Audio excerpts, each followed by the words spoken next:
we need to talk about the Ohio State Buckeyes, Robert. Yeah, they were awesome again last night.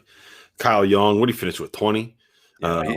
They just like EJ Liddell. After I've blown him up for the last few weeks, he was terrible. He didn't even. It was like he wasn't on the court for stretches. But it doesn't matter. Like that's the beauty of this Ohio State team. To me, it's they've got a bunch of different guys that are all solid. None of them are stars. Liddell's the closest thing to a star they have, but they're all solid. And when they get going, again, Kyle Young, tough. We saw Dwayne Washington, and I don't know if you heard the clip on Holtman on Dwayne Washington on our pod, but it was pretty funny. Holtman basically just saying like, we got that relationship where we tell each other we love each other before and after every game, but in between, it can get rough at times. Yeah, and he was good last night too. He had a bunch of threes early when they were kind of struggling a little bit, and it took them a while to get going. The thing about them that makes Ohio State so good is just like the way that they can shoot the floor and space the floor. Yeah, it's Orange can really shoot it.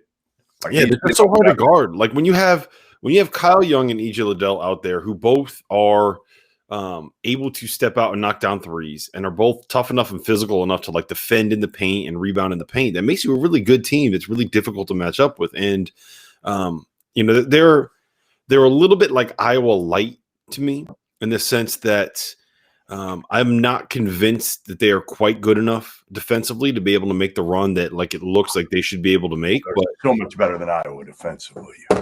Honestly, that's disrespectful. Anybody's better than Iowa defensively, but it's not like disrespectful. It's not like Ohio State is good on that end of the floor. They are. I'll bring it up right now. They are. You know what they're missing? They don't have a long big to me that can protect the rim. That's the part they're missing defensively, and I think Holtman would like to have that, but you make do with what you have, and so far it's working pretty good. I mean, they're to me the number 3 team in the country based on accomplishment, based on how they're playing. Like Michigan hasn't played in so long, and even Michigan, when you look at their resume, it doesn't blow you away. I think their best win is at Purdue. Yeah, they blew out a bunch of teams, and part of it is like everyone was really impressed when they beat Northwestern by however many points it was, and I guess you don't think that being up by 40 on Wisconsin is really all that impressive. So I guess that kind of Wisconsin fans, you can stop yelling at me now because Goodman is clearly the most disrespectful person towards the state of Wisconsin. You compared Ohio State's defense to Iowa's defense. You just did that. No, okay.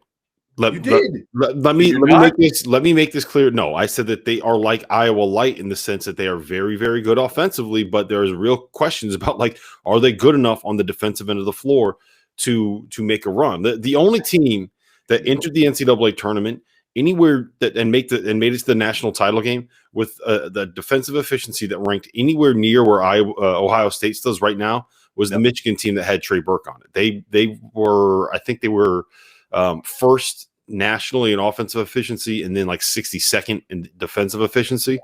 There's never been a team that's won a title that's ranked outside the top 40 in adjusted defensive efficiency, according to KenPom. That was 2009 North Carolina. So yes, this isn't a normal year, Robert. This is not a normal year. That's fine, but if you're telling me that Ohio State, who has trouble defending some of the teams that they've had to go up against in the Big Ten, is going to be able to slow down Gonzaga or Baylor, because let's face facts. Outside of a COVID pause, you're going to have to beat. I'm not saying they're going to beat Baylor or Gonzaga. I'm not saying that. I'm saying they could beat any team in the country not named Baylor or Gonzaga. And here's my other thing. If this Ohio State team, do they have an NBA player? No. So if this Ohio State team, I guess EJ Liddell, listen, there's no reason that an undersized 4-man or whatever you want to call EJ Liddell can't find his way on a roster. I think you like EJ Liddell more than I like Tennessee. I love it. It's Jeff, can you name the 5 best basketball players of all time? Well, there's LeBron, there's Michael Jordan, and Bill Russell is just such a good winner, and Kobe Bryant, like you can never overlook his accomplishment. But I don't think that you can count E.J. Liddell out of that conversation. The other night, he had 28 against Wisconsin. It's E.J. Liddell. No, look, they're really good, but if that is the third best team in the country, then it absolutely solidifies the point that I've been making. That the gap between the top two and everyone else is enormous, and enormous. Because to me, they're like a standard, 3 seed kind of a team, right? Totally. No, I'm not denying any of that. I'm not saying listen, Ohio State is this juggernaut. I'm saying they've earned the number 3 seed team right now, and a number 1 seed as of today. Oh yeah, I mean they should definitely be a number 1 seed. That's all I'm saying. Again, I'm not saying hey, move them into your brackets into the Final Four, no matter who they're playing against. I just think what Chris Holtmann has done with this group is remarkable. Remarkable. Yeah, I mean, they're definitely the team where it's okay, so how are they doing this? Is this really happening? It's funny. So last year, 16-4. Last year, I took Talia out to Columbus. And we went to the Penn State game, and they were 8-0 then. I don't know if you remember. They got off to a great start. Remember, obviously, they're always ranked number 1 in the first net ranking, but they were 8-0. And I could just see it on Holtmann's face that he knew the bottom could fall out on that team. And it did. If you remember, they went through a horrible stretch. Ended up beating Kentucky, I think, in Vegas. But for the most part, they went through a really bad stretch for a while right after that. And I could just see it. He didn't have that confidence in that group, preparing the right way, playing hard. They had some issues. Obviously, DJ Carton was with and without the team, and Gaffney transferred out after the year, whatever. But I just don't get that sense now.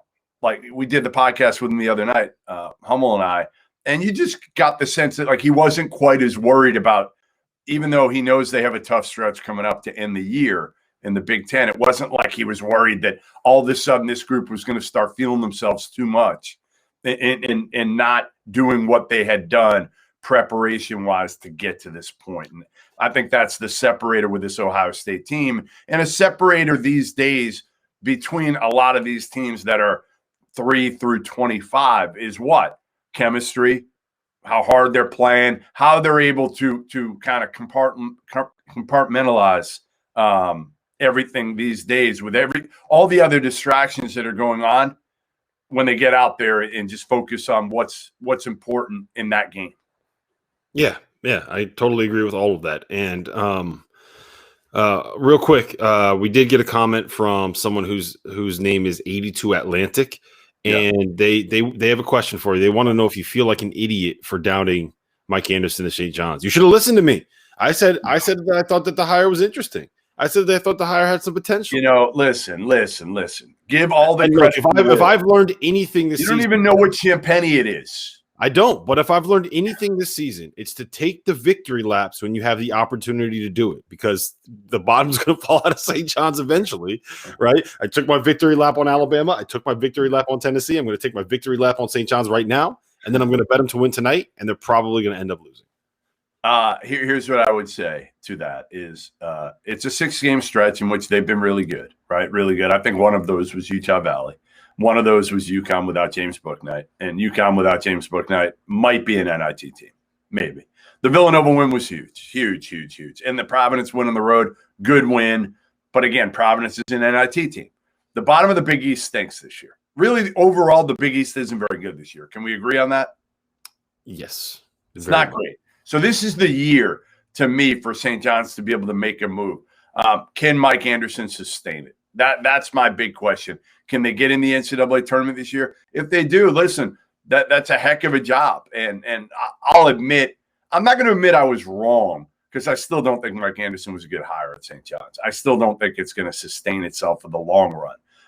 But for now, it looks pretty good these last couple of weeks. But what I will say is 3 weeks ago, St. John's fans, a lot of them were ready to get rid of Mike Anderson. So things do change and can change quickly. Yeah. The one thing I will say is this. I don't know how long they're going to stay around. And honestly, I haven't really thought about it enough to really make any kind of definitive statement on it. But Posh Alexander is a freshman, and Julian Champagny is a sophomore. So no, they're good. It's a good start to build with. Yes.